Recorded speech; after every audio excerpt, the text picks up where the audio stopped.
High বন্ধুরা, দেখো বাদিক থেকেও নদীতে নামা যাবে না, ঠিক আছে। আবার দেখো ডান দিক থেকেও নদীতে নামা যাবে না।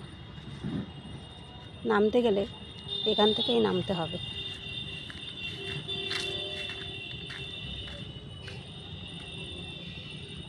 কেউ একজন কিছু ফেলে গেছে, দেখেছ?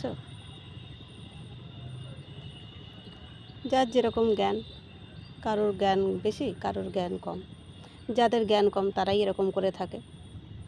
এদিকে এত জায়গা আছে, এদিকে এত জায়গা আছে, এইদিকে ফেললে হতো কিংবা এইদিকে ফেললে হতো, যেখান থেকে সবাই যাতায়াত করে সেখানেই ফেলেছে। যাই হোক, কী আর করা যাবে, এটাকে আমি ক্লিয়ার করব। এখন তো করতে পারছি না, স্নান করার আগে আসব। এখন তো নামলে আমাকে কাদা মাখতে হবে না, বলো। আবার দেখো দুজন মাছ ধরতে এসেছে।